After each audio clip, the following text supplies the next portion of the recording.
Pronto, gravação iniciada. Mais uma vez, muito boa noite a todos vocês. Vamos começar mais um encontro de contabilidade tributária.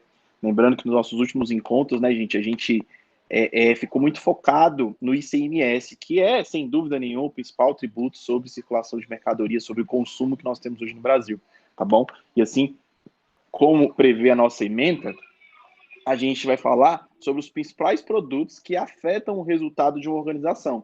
Então, nós vamos falar hoje de IPI. Eu pretendo finalizar IPI hoje.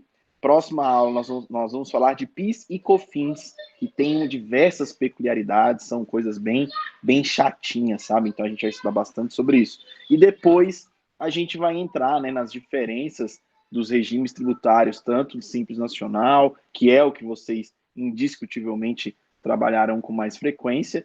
A gente vai trabalhar com o Simples Nacional, vamos falar também sobre o lucro presumido e o lucro real, mas indiscutivelmente Simples Nacional é o que vai ter a maior carga de trabalho para vocês, porque é realmente o mais comum, né, que nós temos de empresas optantes pelo Simples Nacional, que aproximadamente 95% das empresas brasileiras são entre pequenas e de médio porte. Então, essas empresas, elas podem ser optantes do Simples Nacional, tá certo? Mas isso é objeto de estudo mais para o futuro. Hoje, nós vamos falar de um assunto bastante interessante também e bastante controverso, um imposto que traz muito problema para a cabeça de todo mundo, tanto dos empresários, principalmente quem é indústria, né?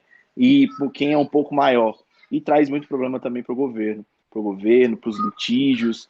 O Brasil é um dos países que tem a maior quantidade de contencioso tributário. O que é isso, Igor? O que é contencioso? É ação judicial. Empresas que acham que não deveriam pagar determinado tributo, vai lá e entra na justiça.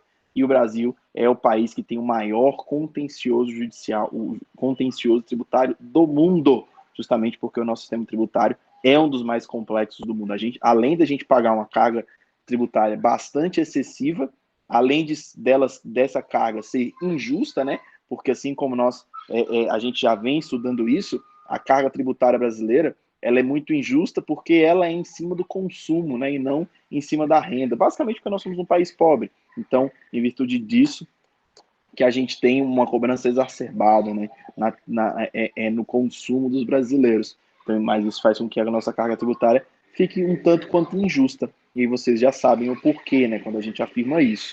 Então, vamos lá, gente. Então, sem mais delongas, sem mais nada para introduzirmos a aula de hoje, vamos iniciar conversando sobre IPI, o imposto de consumo que incide sobre os produtos industrializados, né? O imposto sobre produtos industrializados.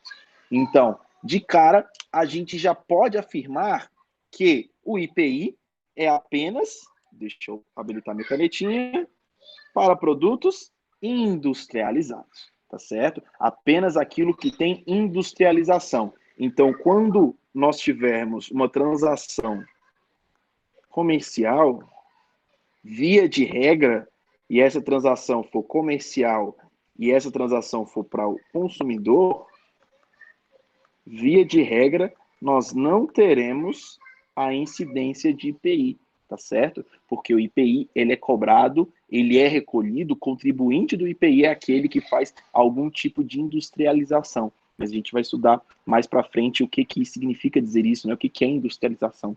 Lá na padaria da minha casa, eles compram, lá na padaria perto da minha casa, eles compram farinha, compram matéria-prima e fazem o pão. Isso é industrialização? A padaria paga IPI? A gente vai ver tudo isso mais tarde, tá certo? Mais para frente. Então vamos lá, gente. As primeiras características que a gente tem sobre o IPI, sobre o Imposto sobre Produto Industrializado.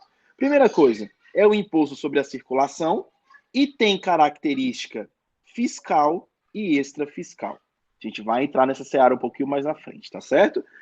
O IPI, ele será seletivo. Ao contrário do ICMS, que nós vimos nas últimas semanas, o ICMS ele poderá, sempre quando possível, ele poderá ser seletivo.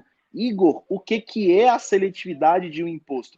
A seletividade do imposto é o imposto ter o seguinte raciocínio, ele pensa assim, olha só, esse gênero, esse item, esse bem, ele é essencial para a população.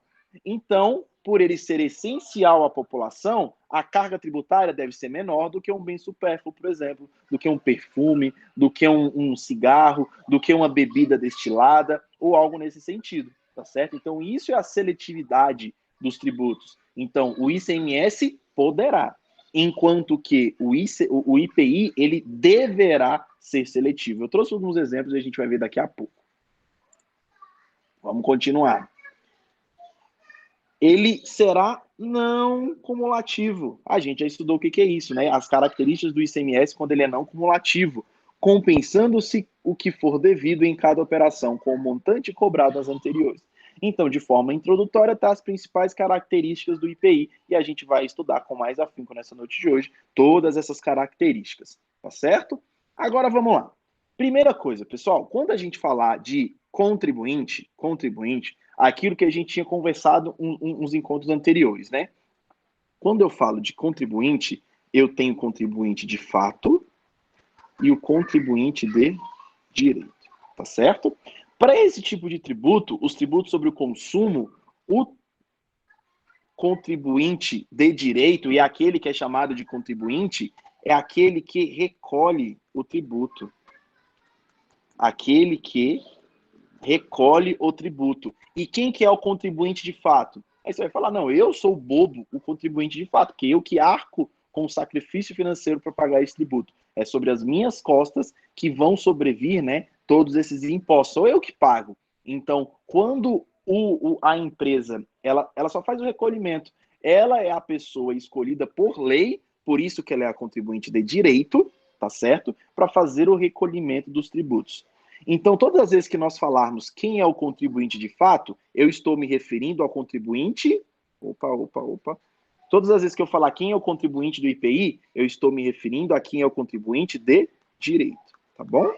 Quem é o contribuinte que faz o recolhimento, tá certo? Então, vamos lá. Vamos ver quem é que pode ser o contribuinte, quem recolhe, quem faz o recolhimento do IPI. Primeiro, o importador ou quem a lei assim equiparar. Então, a gente já sabe que quem estiver importando vai fazer o recolhimento do IPI. Segunda pessoa que é contribuinte do IPI, o industrial ou quem a lei assim equiparar. Então, olha só, gente, importante isso aqui. Quem são as pessoas que vão fazer o recolhimento do IPI? Quem estiver fazendo importação, quem for a pessoa industrial, né, a empresa industrial, e, por fim, o comerciante de produtos sujeitos ao imposto que forneça aos contribuintes definidos no inciso anterior. Igor, fiquei perdido nessa aí. Então quer dizer que o comerciante ele vai recolher IPI? Depende. Imagine a seguinte situação, pessoal. Eu tenho uma fábrica de borracha. Então, ela vai fazer toda a coleta, ela vai comprar a matéria-prima, vai fazer tudo e vai industrializar a borracha. Então, suponhamos aqui é fábrica, tá, gente? Fábrica. Quando ela vende para um distribuidor, por exemplo, nessa transação, fábrica para o distribuidor, haverá incidência de IPI, beleza? O distribuidor ele vai pagar o IPI. Mas o distribuidor ele vai vender para uma outra indústria. Suponhamos que agora é uma indústria que fabrica pneu.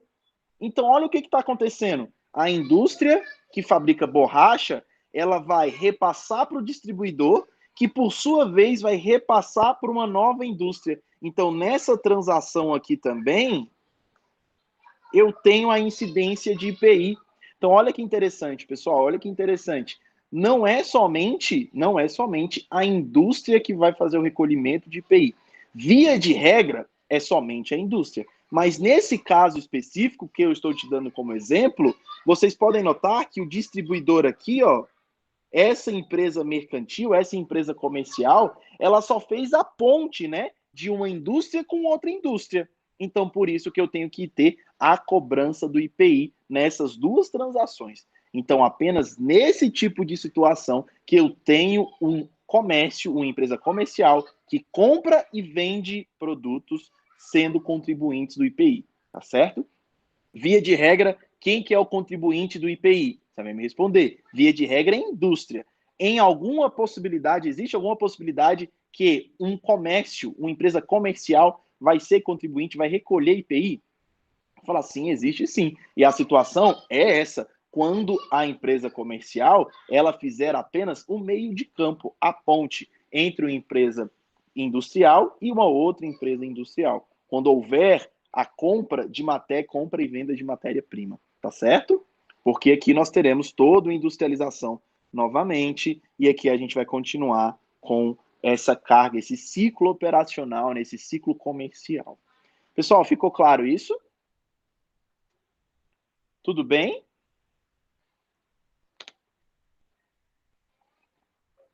Então vamos lá, vamos continuar, que a gente tem muito pela frente. Continuando, gente. Aí você pode me perguntar assim: tudo bem, Igor, tudo bem. Mas o que é indústria? O que é indústria? E eu trouxe aqui, inclusive, esses conceitos, eles são objeto de uma legislação.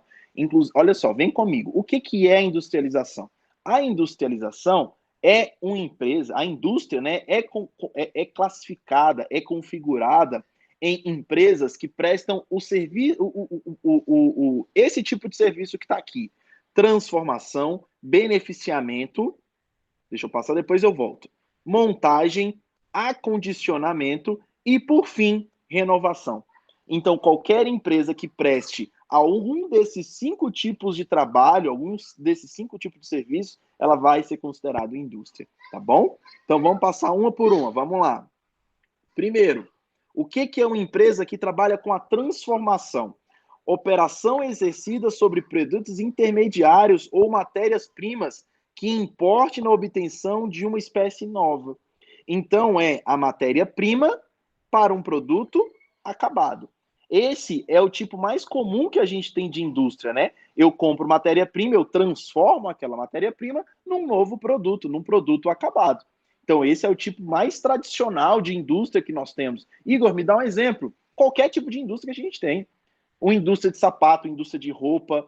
Você concorda comigo? A indústria de sapato vai lá, compra toda a matéria-prima, são produtos diferentes, ela vai fazer a transformação para que surja um novo produto completamente diferente, tá certo? De sola, cadarço, e no final das contas a gente tem um outro produto completamente novo, completamente diferente, que é o próprio sapato.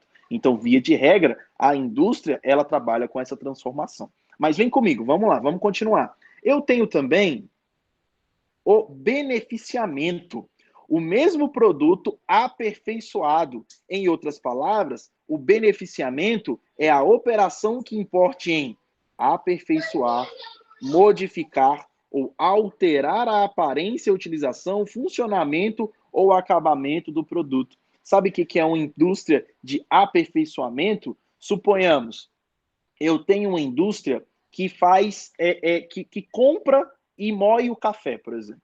Então eu tenho aquele produto que ele pode ser comercializado, os grãos.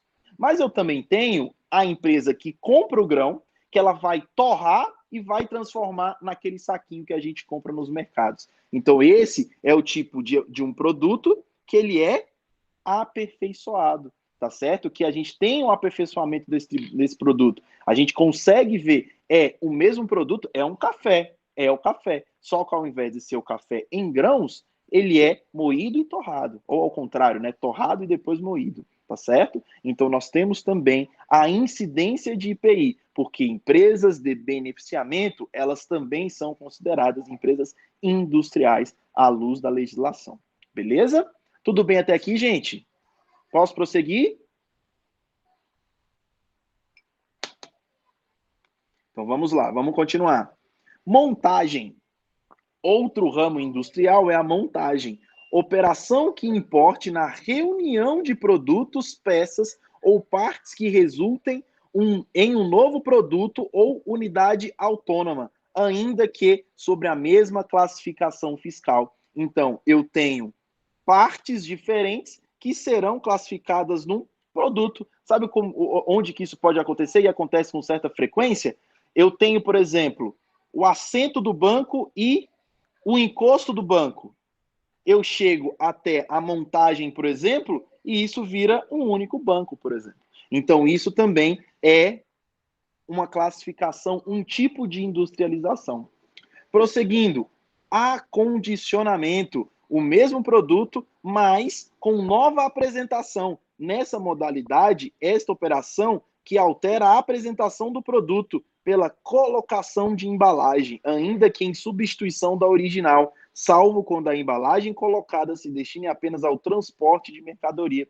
Então, olha o que acontece com grande frequência. Olha o que acontece com grande frequência. Eu vou dar um exemplo da minha irmã, eu acho que eu já até falei isso para vocês. A minha irmã e meu cunhado, eles têm uma pequena fábrica de diversos produtos para pet, para cachorro, gato. Só que eles não têm marca, a marca deles não existe. Aí o que eles fazem? Eles pegam o produto e mandam para uma Unilever da vida, para uma marca um pouco mais famosa. Essa marca mais famosa vai fazer o quê? Você vai pegar o produto e colocar uma embalagem nova. Embalagem nova.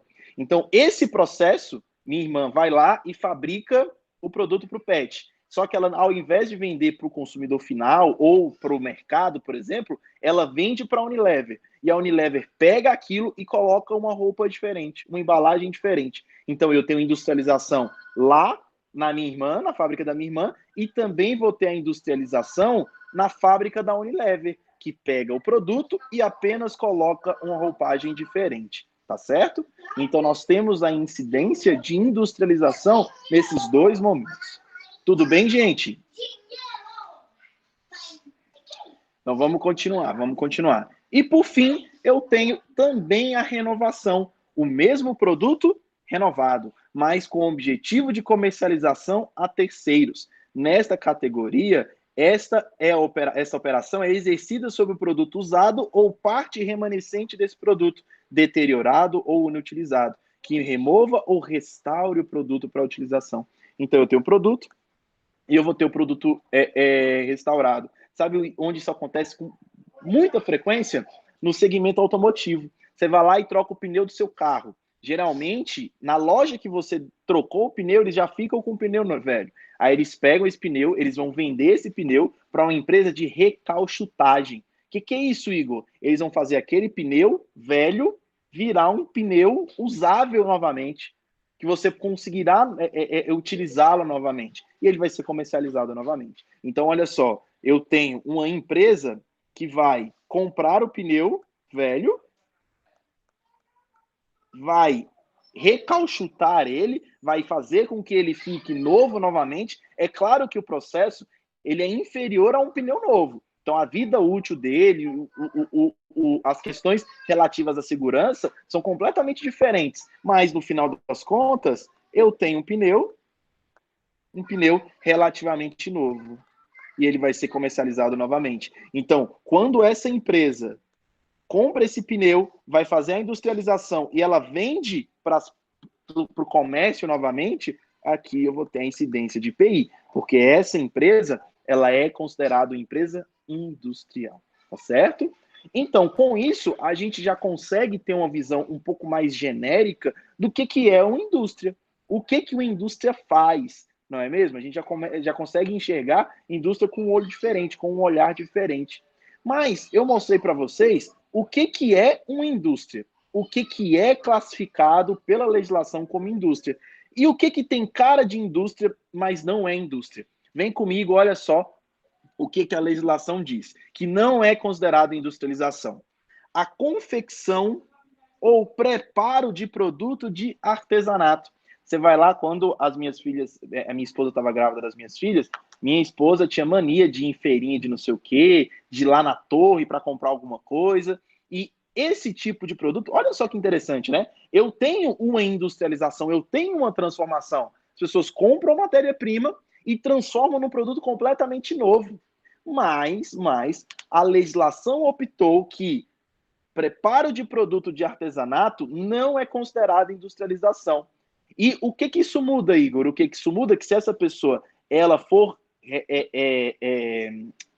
ela for legalizada, ela tiver nos parâmetros formais de uma empresa, ela não vai ter a incidência do produto sobre do imposto sobre produto industrializado. Ela não vai ter incidência de IPI, tá certo? Então, para os fins legais, essa atividade não é uma atividade industrial, não é atividade que vai dar vazão, vai dar nascimento ao IPI, ao fato gerador do IPI, tá certo? Vamos continuar.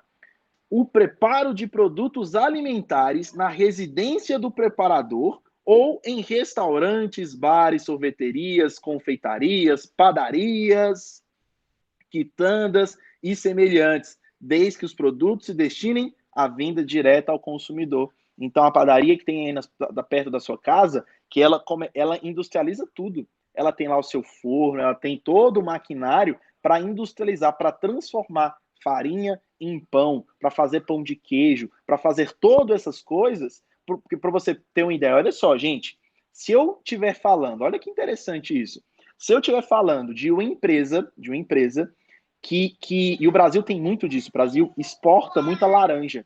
Se eu tiver uma empresa que compra a laranja, eu vou colocar a laranja dentro de uma embalagem, dentro de uma caixinha, e fazer a comercialização para os mercados, aí eu tenho industrialização. Aqui eu tenho industrialização. Mas aqui do lado da minha casa tem uma padaria. E nessa padaria vende suco.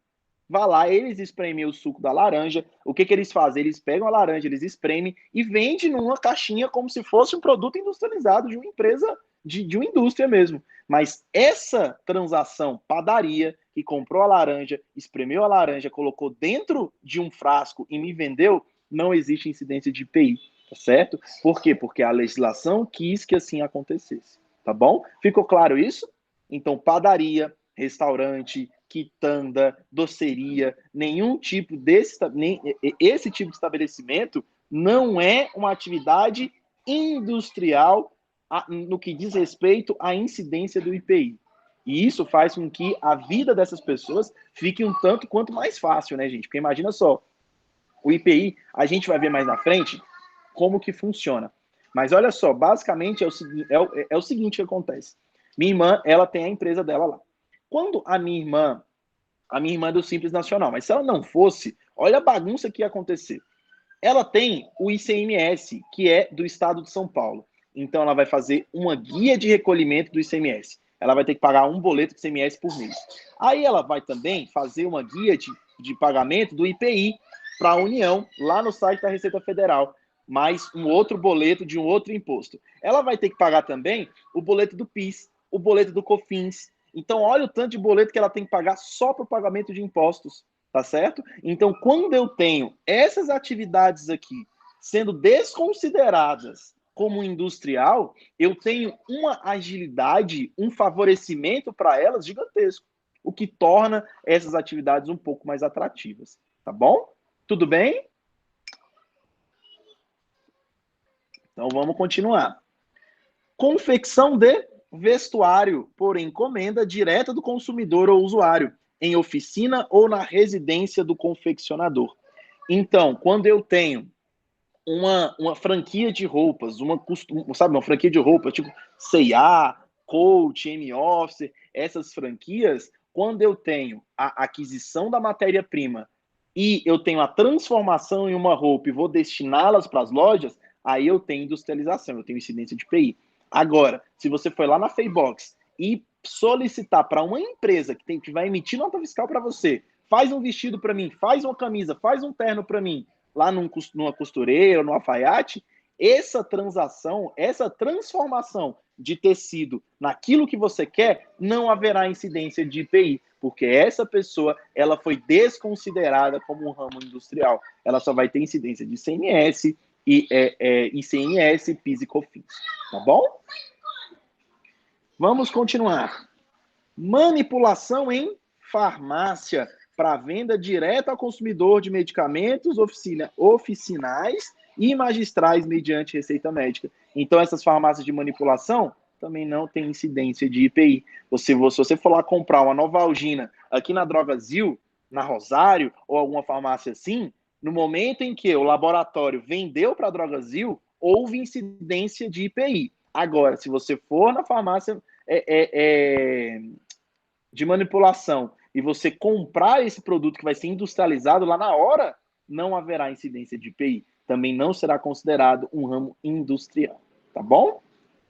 Pessoal, qualquer dúvida, eu estou falando, mas qualquer dúvida que vocês tiverem, por favor, o computador está aqui na minha frente, é só você colocar lá no chat, ou você habilita o seu microfone e você conversa comigo, tá bom? Então vamos continuar. A moagem de café torrado realizado por estabelecimento comercial varejista como atividade acessória. Então, se você for numa cafeteria um pouco mais chique, um pouco mais gourmet, eles compram o grão, eles torram e moem o grão na hora, no momento em que for fazer o seu cafezinho.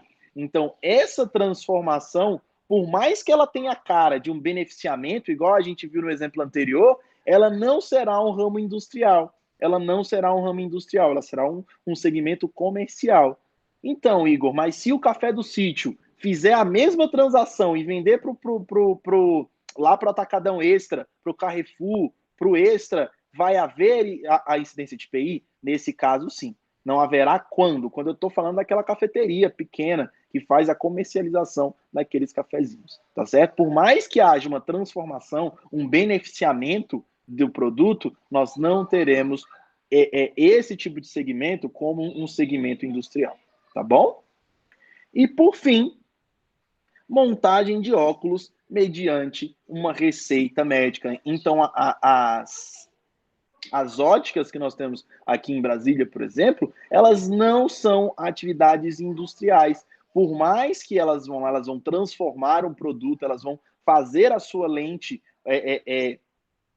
do jeito que você melhor precisa, né? Isso não será caracterizado uma industrialização de produto, porque a legislação assim o quis.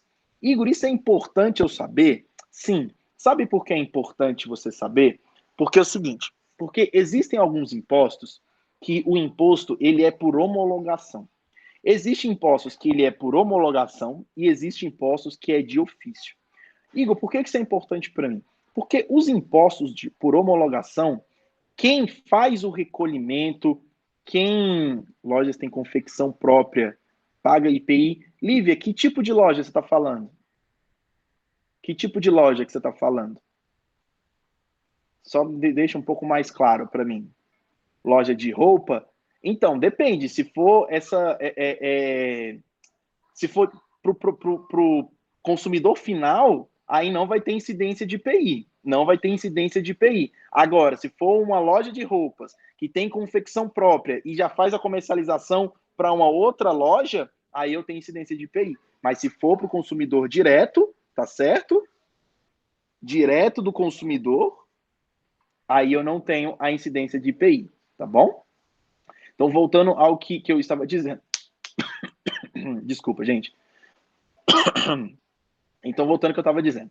Esses dois tipos de impostos, né, que são impostos que eu tenho lançamento por ofício e por homologação.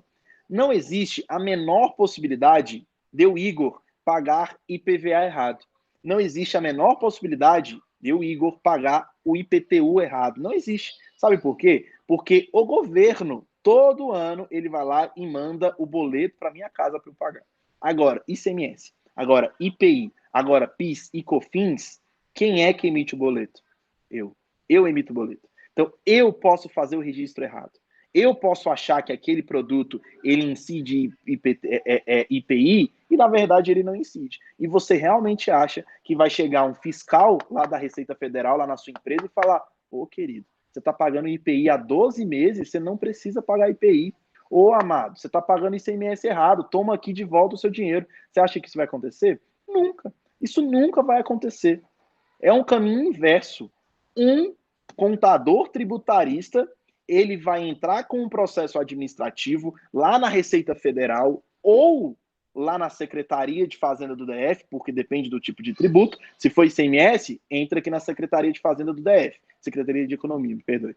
E se for o imposto de renda, o IPI ou algum produto, algum imposto da União, entra lá na Receita Federal. Então, eu tenho que entrar com um processo administrativo para solicitar o estorno, o crédito tributário, porque eu paguei coisa demais. E isso acontece com muita frequência. É por isso que advogado tributarista é rico, vira rico, porque as empresas pagam imposto que não deveriam. As empresas pagam imposto que não deveriam. Então, muitas vezes, você precisa de um advogado para entrar na justiça, para mover uma peça, para pleitear, né, a devolução desses recursos que foram pagos além da conta, tá bom? Tudo bem até aqui, gente? Então vamos continuar. Então vamos lá, olha só. Fato gerador e base de cálculo. Isso aqui é muito importante a gente entender. Primeiro, o que é o fato gerador? Fato gerador é aquela ação, aquilo que aconteceu no mundo que fez com que aquele imposto fosse exigido, tá bom? O fato gerador de um carro, a propriedade daquele veículo. Se você tiver um veículo no dia 1º de janeiro, tá aí o fato gerador, você tem que pagar IPVA. Vendeu no dia 2, não interessa, dia 1º de janeiro é o dia que vai dar vazão, que vai fazer com que nasça o fato gerador. IPTU, a mesma coisa. O IPI, qual que é o fato gerador do IPI? Vem comigo. Seu desembaraço aduaneiro quando de procedência estrangeira. Então, se uma empresa comprar um produto já pronto, que não haverá nenhuma necessidade de haver algum tipo de transformação, é só comércio, só comercial. Então, quando eu compro algo importado, eu tenho a incidência de IPI. Então, qualquer produto que entra no Brasil, eu tenho a incidência de IPI. Beleza? A sua saída dos estabelecimentos ao que se refere o parágrafo único do artigo 51. A saída de estabelecimento industrial. Então, todas as vezes que houver a saída de um estabelecimento industrial, a saída daquela mercadoria de um estabelecimento industrial, eu tenho a incidência de IPI. Então, quando eu tenho a troca, né, de titularidade, né, o dono, mudou o dono daquele produto, eu tenho a incidência de IPI. Eu tenho o fato gerador, né, que é a circulação daquela mercadoria, daquele produto industrializado, eu tenho a incidência de IPI novamente. Então, olha que interessante. Eu tenho IPI quando? Quando tem um produto entrando no Brasil, quando tem um produto pronto, que não vai ser industrializado, entrando no Brasil. Matéria-prima, a mesma coisa, qualquer produto que entra no Brasil, nasce o fato gerador do IPI. Eu tenho cobrança do IPI também, em que momento? Quando eu tenho saída de qualquer estabelecimento industrial. E, por fim, sua arrematação quando apreendido ou abandonado e levado a leilão. Então, você foi lá e comprou um iPhone no leilão da Receita Federal. Essa compra vai gerar o IPI, o fato gerador do IPI, porque a legislação diz que a arrematação, quando o item, o bem for apreendido, fará, né, com que haja a existência do fato gerador. Então, eu tenho o fato gerador nessas 3 situações: importação, venda de produto industrializado e, por fim, a arrematação, a compra, né, de produtos que foram apreendidos ou abandonados, tá certo? Então, eu tenho pagamento, recolhimento de IPI nessas 3 situações. Aí, agora eu te pergunto, como que funciona o pagamento? Porque, vem comigo, olha só, o IPVA, por exemplo. Quanto que eu pago de IPVA? Isso é um pouco mais claro na nossa cabeça. Eu vou pagar 3,5%, 3,5% em cima do valor de venda do carro, em cima do valor da tabela FIPE do carro. IPTU, a mesma coisa, vai pagar uma porcentagem em cima do valor de venda daquele imóvel. Mas o IPI, qual vai ser o valor, a base de cálculo sobre o que eu vou ter a cobrança do IPI? Porque a alíquota é a porcentagem, a base de cálculo é em cima do que eu vou pagar, entendem? Então, olha só que interessante, gente. Isso aqui é legal a gente saber. A base de cálculo do IPI é o preço normal, mais isso aqui quando estiver falando de produtos importados, tá, gente? Mais o imposto sobre importação, mais as taxas, mais os encargos cambiais. Então, olha só que interessante. Você comprou um produto, R$100. Aí chegou aqui no Brasil, você pagou R$40 de imposto de importação. Você ainda pagou mais R$10 lá da taxa dos Correios. Então, no final das contas, você vai pagar, suponhamos, se for 4%, você vai pagar 4% de R$150. Deixa eu só abrir a minha calculadora. Minha calculadora que é o Excel, né? Deixa eu abrir aqui. 150 vezes 4%. Você vai pagar R$6 de IPI. Você vai pagar o IPI em cima do valor que você pagou do item, mais o valor do imposto sobre importação, mais as taxas ou os encargos cambiais. Então, é o preço cheio. Lá no final, tudo que você tiver pago para fazer com que aquele produto chegue no Brasil, esse é a base de cálculo do IPI, tá bom? Isso em produtos industrializados, tá certo? Isso em produtos industrializados. Vamos continuar. Então, esse aqui... Pode falar, Ed Carlos. Esse 4% a base legal? 4%? Não, depende do produto. Depende do produto. Existe um negócio, inclusive eu até sugiro que vocês pesquisem depois no Google só a título de informação. Existe um negócio que se chama TIP, tabela do IPI. Essa tabela do IPI é um negócio grotesco, que existe, o objetivo dessa tabela é extenuar qualquer tipo de item para falar qual que é a porcentagem lá, tá certo? Então, essa tabela, ela é bem bizarra, se chama TIP, T-I-P-I. Aí é interessante que vocês vejam. Então, assim, tem lá a compra de madeira, tem lá o valor da alíquota do IPI. Compra de roupa, tem lá o valor do IPI. Tem produto de beleza, tem lá o valor do IPI, tá bom? Então, ao contrário do ICMS, o ICMS é parecido com isso, né? Mas o ICMS é mais genérico. Geralmente é 18% aqui em Brasília e alguns produtos vão ter uma porcentagem diferente. O IPI não, o IPI tá lá na TIP todos os produtos e aquela porcentagem que você tem que seguir, tá bom? Ficou claro? Ficou. Então vamos lá, vamos continuar. Então, para os casos de importação, é assim que a gente calcula a base de cálculo. Para os casos de arrematação, é bem parecido. É o valor que você pagou pelo carro, pelo bem, na verdade, pelo produto. Então, é o valor da aquisição, o valor do arremate, né? Que é a base de cálculo. E para os casos que aqui que está o nosso grosso, que é aqui que a gente precisa ter bastante atenção, para os casos de comercialização de produtos industrializados, o valor da operação de que decorrer a saída da mercadoria. Ou se fosse tão simples assim. Ou se fosse tão simples assim. Eita, peraí, cadê esse slide? Nossa, tá lá na frente, gente. Deixa eu ver aqui. Eu acho que eu errei ele. Aqui, ó. Tá aqui. Depois a gente volta, tá? Depois a gente volta. Acho que eu errei a ordem aqui dos slides. Mas vem comigo, olha só. Ainda falando sobre a base de cálculo do IPI, tá bom? Vamos lá. Agora, falando, a gente já falou sobre na importação, né, que é o preço normal, os impostos, as taxas e os encargos cambiais. Agora, quando houver a comercialização de produtos industrializados, o valor da operação de decorrer a saída de mercadoria.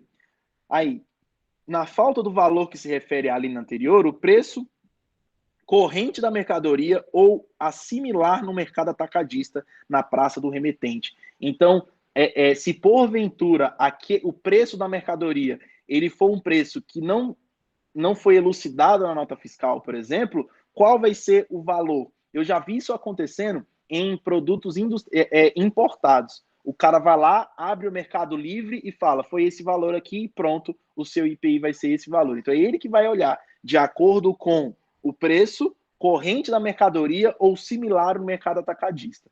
Apenas nos casos em que o preço não, o valor lá na nota fiscal, ele não tiver sido claro o suficiente. Mas o que eu quero falar com vocês é isso aqui, ó. É aqui, isso, exatamente. Então, olha só, gente, o que vai compor a base de cálculos do IPI? Olha que interessante. A base de cálculos do IPI vai ter ICMS, vai ter PIS, vai ter COFINS, vai ter despesas de transporte, assim como as demais despesas acessórias, desde que cobradas pelo contribuinte ao destinatário, integram a base de cálculos do IPI pelo seu total e devem ser acrescidos ao valor da operação. Então, olha que interessante, gente. Empresa industrial, ela vendeu um produto e na mesma nota fiscal tem lá o frete. Então, vai ser o valor do produto mais o frete. Você vai pagar IPI em cima disso. Tá certo? Você vai pagar... Pronto, voltando, estava me ligando aqui. Você vai pagar o IPI em cima disso aqui, tá certo, gente? Porque a base de cálculos do IPI é o valor do produto mais, incluído o ICMS, o PIS e COFINS, mais despesas de transporte e demais despesas acessórias, tá certo? Então, tudo isso vai compor a base de cálculos do ICMS. Igor, existe alguma coisa que vai sair da base de cálculos do ICMS? Eu vou falar mais na frente um exemplo que eu trouxe que é bastante interessante. Apenas os descontos incondicionais podem ser excluídos da base de cálculo do ICMS. Então, apenas os descontos incondicionais. A gente vai ver isso mais para frente daqui a pouco, que isso é bem interessante a gente conversar, tá bom? Então, dito isso, recapitular de forma bem breve o que a gente está conversando agora. Então, olha só, qual que é a base de cálculo do IPI? Em cima do que eu vou pagar IPI? Se for um produto importado, vai ser sobre o valor que você pagou pelo produto importado, mais todos os encargos, imposto sobre importação, taxa, tudo isso. No final das contas, que você vai ter o valor lá da base de cálculos do produto que você vai pagar o IPI, tá certo? Então, tudo que você pagou vai ser transformado, vai ser revestido na base de cálculos do IPI. Se for um produto que foi arrematado em leilão, é o valor da arremate. Agora, se for um produto comercializado, é o produto mais todas as despesas acessórias. As principais despesas acessórias, elas se referem ao frete. Igor, se for uma empresa terceirizada fazendo frete, aí não tem nada a ver. Aí o IPI não entra, tá certo? Somente entrará se a empresa industrial cobrar para fazer o frete. Então, assim, suponhamos que eu tenha uma loja e eu comprei produtos, sei lá, da Unilever. Eu comprei produtos lá, comprei um monte de Veja, por exemplo, para serem vendidos. Comprei da Coca-Cola. Aí a Coca-Cola, ela tá me cobrando R$ 50 de frete. Esses R$ 50, eles entrarão para a base de cálculos do IPI, tá bom? Agora, se eu comprar essa Coca-Cola, mas é um terceiro que vai fazer o frete, e eu vou pagar esses R$ 50 para uma outra pessoa que não tem nada a ver com a Coca-Cola, aí não tem o que falar de IPI nessa transação, tá bom? Então, todas as despesas acessórias daquela transação farão parte da base de cálculos do IPI. Igor, é importante a gente saber isso? Muito importante, porque vai ser você que vai emitir a guia para o seu cliente, né? Porque você vai ser o contador de alguém, vai ser você que vai emitir a guia de recolhimento do IPI. Se você fizer errado, vai sobrar para você. Tá certo? Alguma dúvida? Opa, Como é que eles vão saber, professor? Qual é o valor que você pagou no frete para poder você pagar o nota IPI? fiscal. Nota fiscal. O Ah, a nota valor que fiscal vai for na nota falar. fiscal. Exatamente. Se for por fora, aí não existe bola de cristal, né? Então, somente se tiver expresso lá na nota fiscal, tá bom? É Essas engraçado, professor, informações, porque pode falar, João. eu trabalho nessa área de contabilidade, eu gero alguns impostos, e aconteceu há um tempo atrás de eu gerar um imposto errado, faz mais ou menos uns 3 meses. E eu trabalho com condomínios, né? Então o síndico pagou esse imposto, um valor muito maior do que era para ter sido pago. E eu já estou aí há 3 meses esperando a Receita Federal devolver o Pois imposto. é. Não, E vai devolver, e vai responde. devolver no formato de crédito, né? Não, eles demoram para responder. Eu achei que seria tipo 30 Demora. dias. E já tem 3 Uhum. meses eles não responderam até hoje. Exatamente. Demora e demora muito. Isso porque você tentou nas vias administrativas, né? Pode ser que tenha algum cabeça de porco lá que ainda pode indeferir o seu pedido. Meu Aí você vai Deus. ter que entrar na Nem tem. justiça. Pois é. Aí vai ter que entrar na justiça. Aí o advogado tributarista vai cobrar lá 10, 15, 20% em cima da causa. Tá bom? Por isso que tem que ter muita atenção mesmo. Por isso tem que ter muita atenção. Que são todos impostos que é a gente, né, que faz o lançamento. Então, se você fizer errado, ferrou. Ferrou. Tá bom? Era para pagar 39, eu coloquei 839, professor. Tem? Caramba. Pois é. Não, e Aí só é, foi um erro de digitação, né? foi. Então é ainda mais fácil. Então é ainda mais fácil. Deixa eu só ver aqui. Pronto, vamos lá. Mas é isso aí, João. É realmente isso que você falou. Tudo bem, pessoal, até agora? Então vamos lá, vamos continuar.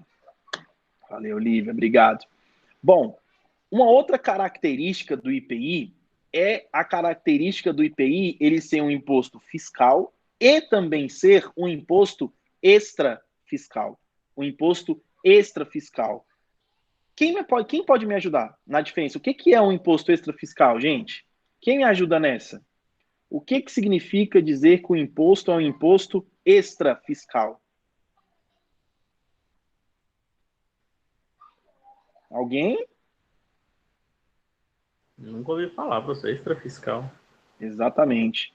Porque o imposto pode ser fiscal, que o objetivo dele é meramente arrecadar dinheiro. O imposto pode ser um imposto, o tributo, na verdade, né? O imposto pode ser, o tributo pode ser parafiscal, que o objetivo é financiar atividades do terceiro setor, as paraestatais. E eu também tenho tributos que são extrafiscais, que o objetivo do tributo não é arrecadar, e sim intervir na economia. Intervir na economia. Se o governo, por exemplo, entender, né, através lá da sua política econômica, ele entender que é o momento de fomentar a venda de determinado produto, ele pode reduzir a alíquota do IPI. Igual essa reportagem que eu trouxe para vocês aqui de 2011. Olha só o que estava escrito. Governo reduz IPI de eletrodomésticos para estimular o consumo. Alguns itens, como fogão, tanquinho, terão 0% de imposto. Anúncio foi feito pelo ministro da Fazenda, Guido Mantega, nessa sexta-feira. Então, anos atrás, há 9 anos atrás, quase 10 anos atrás, na verdade, né? No governo do Lula ainda, quando a gente teve aquela crise que aconteceu nos Estados Unidos e aconteceu em boa parte da Europa, aqui o Brasil, a gente não teve um problema direto com essa crise. Mas a gente não teve de imediato, a gente teve no futuro, né? Mas uma das medidas do governo foi o quê? Foi zerar o IPI. Pessoal, a minha imagem está aparecendo para vocês? Ou sumiu? Só tá o áudio para vocês, tá bom? Tá tranquilo? Tá aparecendo? Aí, porque no meu computador aqui sumiu, aí eu pensei que tava algum problema. Então vamos voltar. Então lá na época do governo do Lula, lá em 2010, 2011, o que o governo fez? Ele zerou IPI dos eletrodomésticos de linha branca e reduziu o IPI dos carros. Por quê? Porque parte da premissa que eu tiro a carga tributária, os produtos ficam mais baratos. Se os produtos ficam mais baratos, o que vai acontecer com o consumo? Vai aumentar, as pessoas vão comprar mais. Se as pessoas compram mais, aí olha que interessante, né? Eu acho que eu até falei isso na primeira aula. Se as pessoas compram mais, as empresas aumentam o seu faturamento. Se as empresas aumentam o faturamento, elas vão investir mais, elas vão contratar mais gente. Então, se elas contratam mais gente, é mais gente empregada, então mais gente com dinheiro. Mais gente com dinheiro, o que acontece com o consumo? Aumenta o consumo. Então, olha que ciclo maravilhoso, não é verdade? Então, o IPI, um objetivo do IPI é ele ser um imposto extrafiscal. O objetivo é regular, intervir na economia através da majoração, aumento, tá certo? Ou redução das alíquotas. Então, se determinado produto 8% de IPI, pode ser que o governo, em determinado momento, vou zerar o IPI nos próximos meses para baratear o valor. E a gente teve a incidência disso acontecendo há pouquíssimo tempo atrás. O presidente da República, o que ele fez para tentar baratear o óleo diesel e o gás de cozinha? Ele fez com que ele tirou o PIS e o COFINS. Gente, vocês não se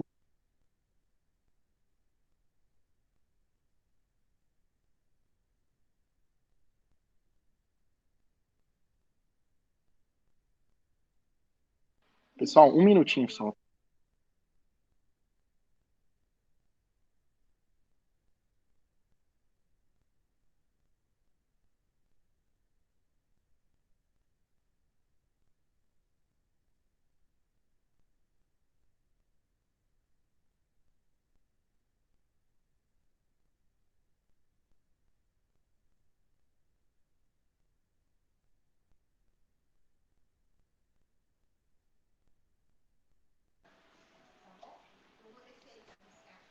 Tá, gente, vamos lá. Desculpe a pausa aqui, porque eu tive que comprar um remédio para minha filha, né? Aí eu comprei no Rappi.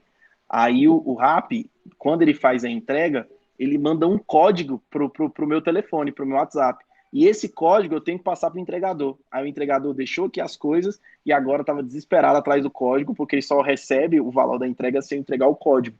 Aí estava me ligando aqui, como eu estava dando aula, eu não podia atender, porque senão caía a ligação de com vocês. Então aí ele voltou aqui, aí meus pais já resolveram. Porque eu tô aqui nas casas dos meus pais ainda, que eu tava sozinho com minhas filhas. Aí eu tive que dar aula aqui, tá bom?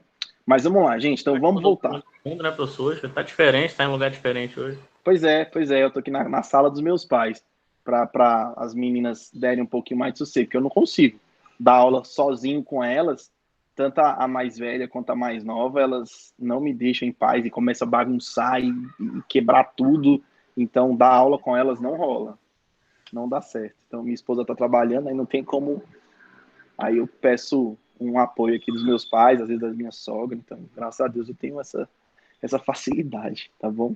Pois é, mas é aí, João, o ambiente está diferente, né? Não estou dando aula no escritório hoje. Cadê as coisas? Pois é, pois é. Mas vamos lá, vamos continuar então. Então, dito isso, deu para compreender a diferença, o que é um imposto extrafiscal e um imposto fiscal? O imposto fiscal é arrecadar, o objetivo é só arrecadar. O imposto extrafiscal, o seu objetivo é exclusivamente intervir na economia. Ah, Igor, mas vai arrecadar. Sim, também vai arrecadar, mas o objetivo não é esse. O objetivo é intervir na economia, tá certo? Então pode ter essas oscilações. Eu posso tirar a alíquota e a qualquer momento eu posso aumentar, desde que seja até o limite da que estava. Eu não posso aumentar a alíquota numa proporção maior. Se eu aumentar numa proporção maior, estava 8, agora foi para 10, eu tenho que ter autorização do Congresso Nacional, tem que passar lá, né, pelos aqueles princípios que a gente viu, só pode entrar em vigor depois de 90 dias e tudo aquilo que a gente já estudou, tá certo? Tudo bem, gente? O Bolsonaro ele tirou alguns impostos, né, da gasolina, igual você comentou, mas a gasolina ela continuou subindo depois desse anúncio. O governo não pode intervir nesses casos? Então, a gasolina é um problema um tanto quanto significativo para o governo. Sabe por quê? Porque a gasolina, pelo petróleo ser uma commodity, o preço do petróleo ele é ditado pelo mercado internacional. Então, o governo não tem como intervir no preço do petróleo, porque ele é ditado pelo mercado internacional. E ele o valor do barril do petróleo, além dele ser regulado, não é nem regulado, né, mas ele é oferecido pelo mercado, o preço é em dólar. Então, a gente teve um problema seríssimo no Brasil no último ano, que foi o quê? O aumento elevadíssimo do dólar, a gente está pagando R$6 no dólar hoje. E, além disso, o barril do petróleo também está aumentando. Então, por isso que a gasolina está sofrendo esses reajustes. O Bolsonaro, na verdade, Thaís, o etanol, não faço a menor ideia, de verdade. Eu não faço a menor ideia. Eu realmente não sei se o etanol ele também tem a mesma influência das commodities internacionais. Eu não faço a menor ideia. Mas eu também concordo contigo. Pois é. Um absurdo. Pois é. A gasolina sobe e o etanol sempre vai na mesma pegada. É impressionante. Eu desconheço o motivo. A gasolina eu sei porque eu sei o que é exatamente isso. Então, assim, o que o governo pode fazer? O governo pode intervir subsidiando uma parte. Mas como que você subsidia uma parte? A gasolina está 5,15. O governo pode falar, a partir de hoje eu vou passar 50 centavos para a Petrobras para segurar o preço do petróleo, da gasolina. Mas quem é que está pagando uma parte dessa gasolina? A gente do mesmo forma. A gente da mesma forma, tá certo? Então, o que pode acontecer seria algo relacionado a isso. Ou a Petrobras, igual ela fez muito tempo atrás, uns 5 anos atrás, nos governos da Dilma, e isso foi era algo bastante evidente no governo da Dilma, que a Petrobras, para tentar conter a inflação do Brasil, né, ela não repassava o aumento que tinha no petróleo, não repassava o aumento da gasolina, mas ela estava absorvendo esses custos. Então, uns anos atrás, a Petrobras, ela operava no vermelho, ela dava prejuízo. Por quê? Porque ela que estava bancando o aumento, para a gente não poder pagar. tá certo? Mas como a Petrobras é uma empresa de mercado, é uma empresa que nós temos acionistas sem ser o governo, então isso pode ser um pouco delicado. Eu não quero entrar nesse mérito, mas é isso que acontece, por que a gasolina está mais cara. O que aconteceu, que o João falou que deveria ter barateado, mas na verdade aumentou, foi o óleo diesel.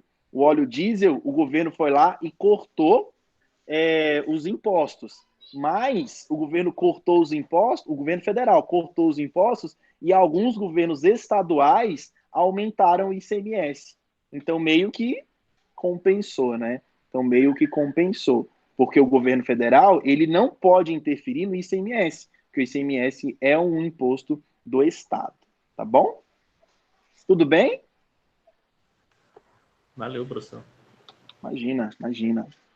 Então vamos continuar. Agora, olha a característica do IPI sendo um imposto seletivo. Então, olha só, o IPI será seletivo em função da essencialidade do produto. Então, lá na TIP, na tabela do IPI, eu tenho carnes, por exemplo, com alíquota de 0%, porque a carne é considerada um bem essencial. Eu tenho o leite, a mesma coisa. Pão de forma e bolacha, a mesma coisa. Agora, olha o malte, 5%. Olha o caviar, podia até aumentar um pouco esse caviar também, né? 5%. Chocolate, a mesma coisa. Vinho espumante, vinho espumante, 10% só de IPI. Vodka, gin e licores, 30%. Cigarro que contém um tabaco, olha a alíquota, 300%. Aí você fala assim, Igor, é um absurdo o governo ganhar mais do que o fabricante, porque é 300% de imposto. Aí você pode falar assim, realmente é um absurdo o governo ganhar mais um produto que R$ 2, por exemplo, vai ficar no bolso do empresário e R$ 4 ou R$ 6 vai ficar no bolso do governo. É um absurdo isso acontecer. É um absurdo isso acontecer. Mas a gente não pode esquecer que o IPI é um imposto também extra fiscal. Então, o governo faz isso não é para arrecadar mais com o cigarro, é para fazer com que o consumo do cigarro seja menor. Então, como que eu desincentivo o consumo de cigarro? Aumentando o preço. Como que eu aumento o preço? Aumentando, sentando a mão no imposto, sentando a mão no tributo, tá bom? Então, se o cigarro fica mais caro, o objetivo é fazer o quê? O objetivo é fazer com que o custo, o preço de venda fique mais alto e a população consuma menos. O objetivo central é isso. Mas nós é brasileiro, né? Nós sempre encontramos um jeito de burlar o sistema. Aí, em virtude do IPI ser tão alto assim, aí quem nada de braçada é o cigarro que vem ilegalmente do Paraguai, por exemplo, e consegue ganhar todo o mercado, que aí é comercializado um preço mais em conta e a população compra ele ao invés de comprar os produtos industrializados legalizados no Brasil, tá certo? Tudo bem? Então, vamos lá. Bom, o IPI será não cumulativo. Da mesma forma que nós vimos que o ICMS ele não vai ser cumulativo, o IPI também vai ser não cumulativo. Tá certo? Igor, o que significa dizer isso? Vem comigo, olha só. Lembrando que aqui, pessoal, eu só vou ter indústria, tá bom? Só quem tem crédito tributário de IPI é quem é contribuinte do IPI. E quem são os contribuintes do IPI? Indústria ou o comércio que faz esse meio campo, né? Comprei da indústria e estou vendendo matéria-prima para a indústria. Essa pessoa também é contribuinte do IPI. Então, por conta disso, só essas pessoas que têm crédito de IPI. Como que funciona o crédito mesmo? Olha só, a indústria A vendeu para a indústria B a matéria-prima por R$ 100, suponhamos. R$ 8 foi de IPI. Então, significa dizer que a empresa B gerou um crédito de R$ 8, porque o IPI é um imposto não cumulativo. Aí, essa empresa B vendeu para a indústria C por R$ 150. Vou colocar 200 para ficar mais fácil o nosso cálculo. R$ 200. Desses R$ 200, gente, eu vou ter ainda 200 vezes 8%, eu vou ter mais R$ 16 de IPI. Então, significa dizer que a empresa C gerou um crédito. Opa. Gerou um crédito de R$16 de IPI. Aí, por fim, eu tenho uma empresa comercial entrando aqui. Uma empresa comercial entrando aqui. E essa empresa comercial vende direto para o fornecedor, direto para o consumidor. Então, suponhamos que essa empresa comprou por R$300. Opa, deixa eu colocar mais para o ladinho aqui para facilitar. R$300 esse produto. Ela pagou R$30 de IPI, correto? Lembrando que IPI é imposto cobrado por fora, tá bom? Então, ela pagou R$30 de IPI. Essa empresa vai ter crédito tributário de IPI? Não. Esses R$30, eles vão ser repassados para quem? Para o consumidor. Esses R$30 aqui entraram como custo do produto. É como se o produto tivesse custado 330 e não R$300, tá certo? Então, isso aqui, a empresa reconhece como custo e depois, filho, ó, desce isso aí no lombo de quem vai comprar. Desce no lombo do consumidor, tá certo? Então, por isso que a gente diz que quem assume a carga, o ônus, né, o sacrifício financeiro é feito por parte do consumidor, tá bom? As empresas, os CNPJs envolvidos nessa transação, eles estão apenas adiantando o que lá na frente o consumidor vai pagar, tá certo?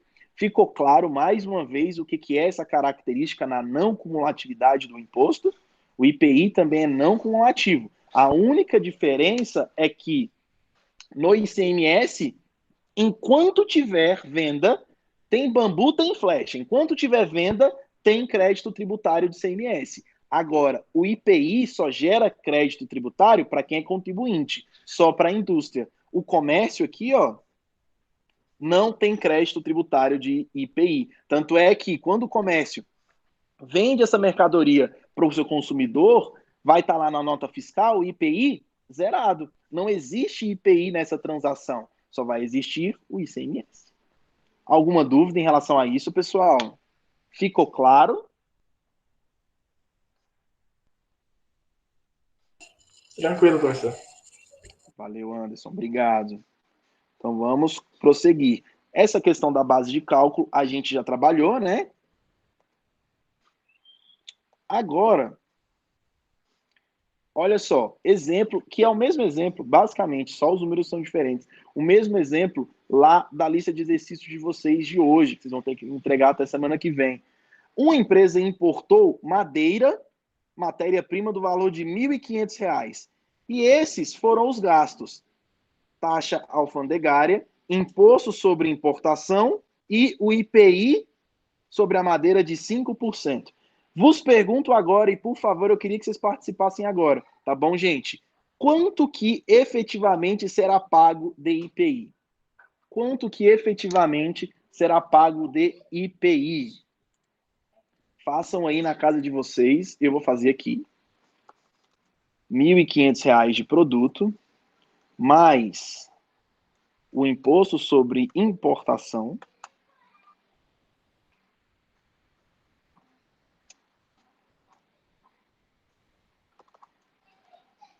mais a taxa.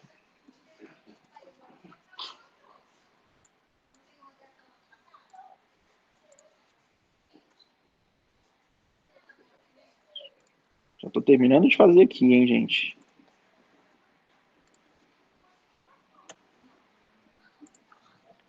Estou fazendo no meu Excel, prontinho. Quanto que será pago de IPI nesse exemplo, gente? O principal objetivo aqui é a gente descobrir qual que é a base de cálculo do IPI nesse exemplo. A base de cálculo será os R$1.500 ou será algo diferente?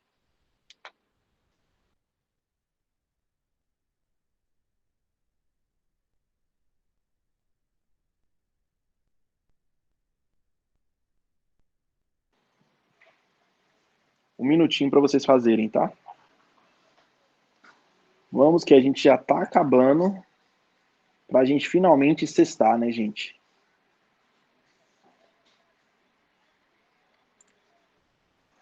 Obrigado.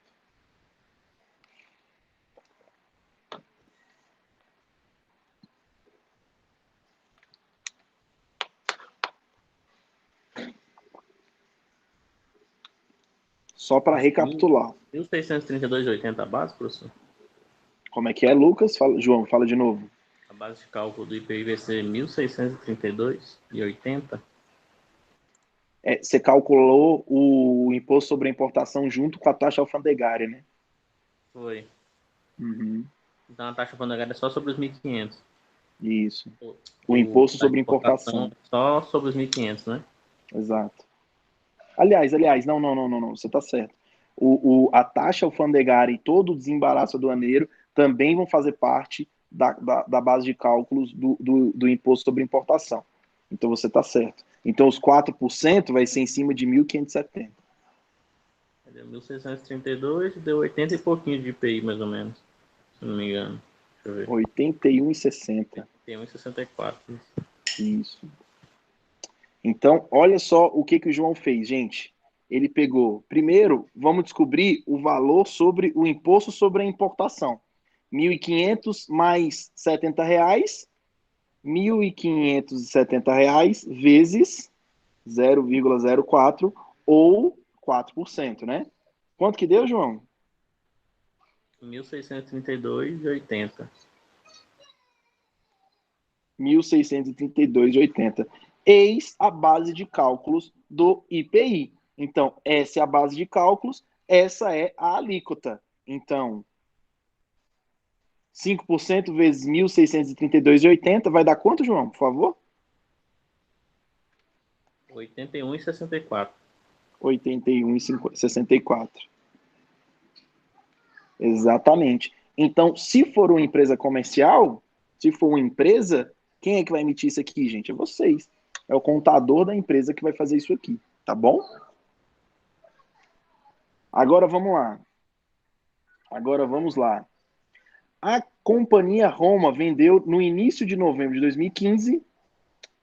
Rapaz, eu acho que isso aqui... Deixa eu só confirmar uma coisa, gente. Eu acho que isso aqui é a lista de exercício. Eu não sei se eu coloquei um outro exemplo. Senão eu não vou fazer, não.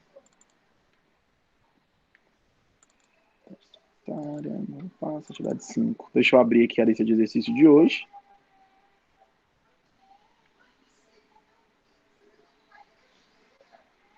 É exatamente, é isso aqui mesmo. Ah, não, é diferente. Os valores são diferentes. Tá. Então vamos lá. Então vem comigo, olha só. A companhia Roma vendeu no início de novembro de 2015 seu produto para a companhia Milão por R$ 950, recebimento a 50 dias, indiferente, composto da seguinte maneira.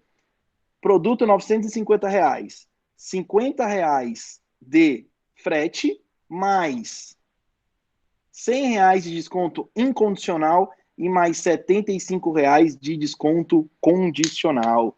Gente, eu lembro que a gente já trabalhou isso em algum momento da nossa vida. Alguém sabe me informar a diferença do desconto incondicional para o desconto condicional? Porque isso é de extrema relevância para a gente. Alguém sabe me informar a diferença do desconto incondicional para o desconto condicional? O incondicional ele é dado independente do que aconteça, né? Não, professor? O condicional está condicionado a alguma coisa, se não cumprir, ele não é dado, né? Exatamente. E olha só, gente, por que isso é importante para a gente. Olha só por que é importante para a gente. No momento em que eu fiz a venda dessa empresa aqui, essa empresa vendeu por R$ 950 esse bem, correto? R$ 950 e eu tive R$ 50 de frete. Eu tive um desconto incondicional dado na nota fiscal. Então, no desconto incondicional, eu já tenho lá na nota fiscal que esse produto vai sair pro cidadão, eu acho que vou colocar IPI aqui, tá? Vai sair lá pro consumidor, para essa companhia Milão, 950 mais 50 menos 100, ok?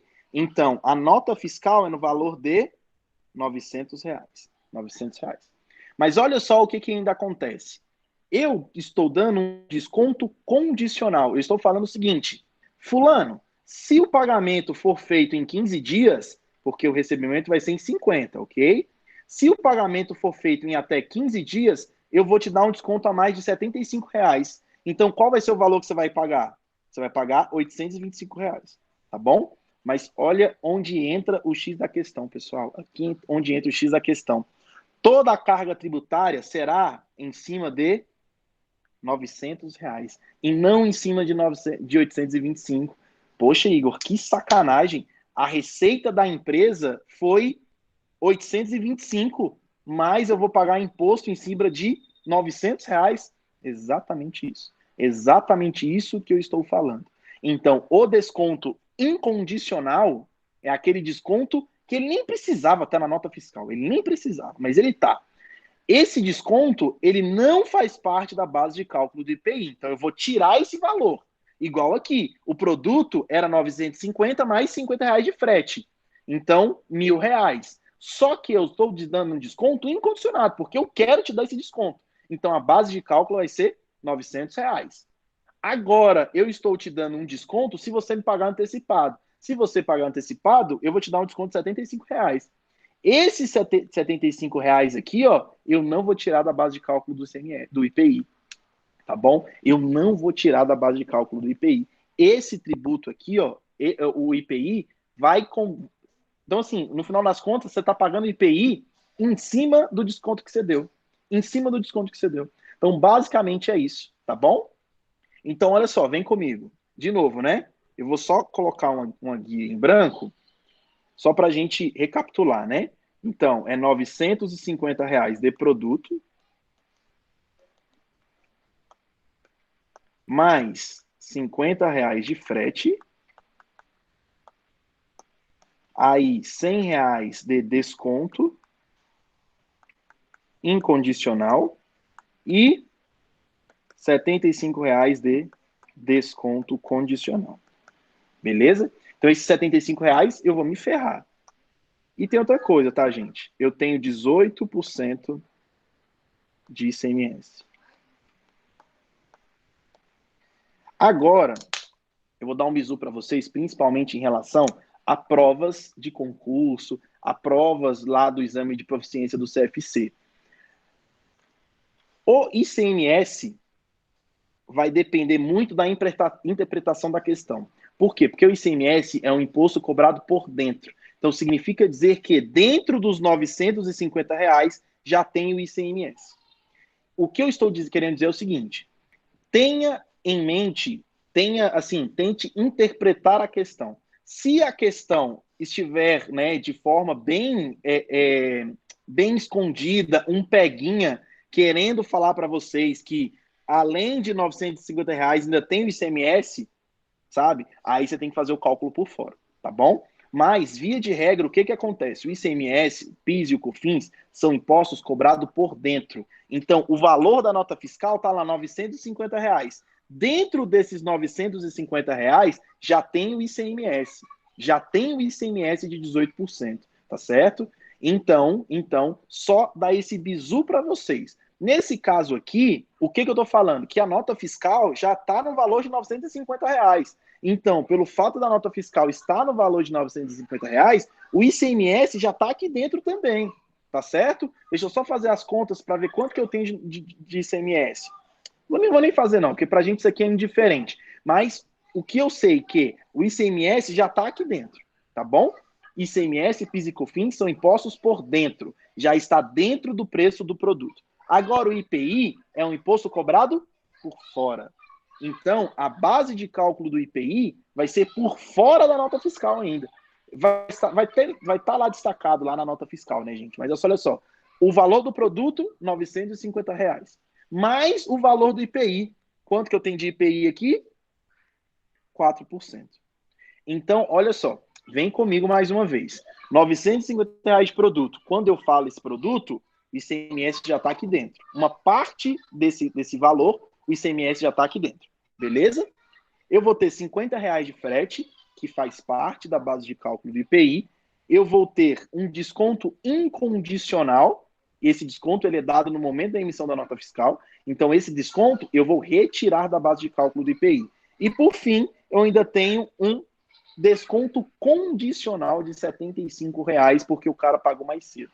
esse desconto, ele não vai interferir em nada na vida do meu IPI, ou na vida do ICMS, ou na vida do PIS e do COFINS, tá certo? Então, a base de cálculos do IPI, nesse exemplo específico, vai ser 950 mais R$50 menos o desconto incondicional. Então, a base de cálculos vai ser R$900, tá certo? Então, R$900, R$900 vezes 4%, eu vou pagar R$36 de imposto sobre produto industrializado. Tudo bem, gente? Ficou claro isso?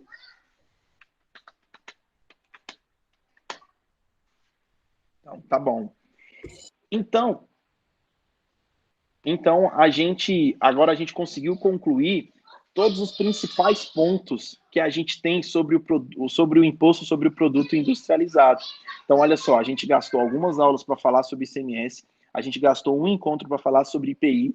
Na semana que vem a gente vai entrar em PIS e COFINS, porque o PIS e COFINS, eles também dão um baita trabalho, porque vai depender do regime de tributação. Então, a gente já vai começar falando de Simples Nacional, lucro presumido, lucro real, na semana que vem, tá certo? Com isso, o que a gente está tentando fechar de todos os lados, os impostos, os tributos que afetam o resultado da organização, para no final a gente falar especificamente de imposto de renda e contribuição social sobre o lucro líquido, lá no simples, no lucro presumido, no lucro real, e fechar com o Simples Nacional. Beleza? Então, agora a gente finaliza o nosso encontro. Deixa eu terminar a gravação.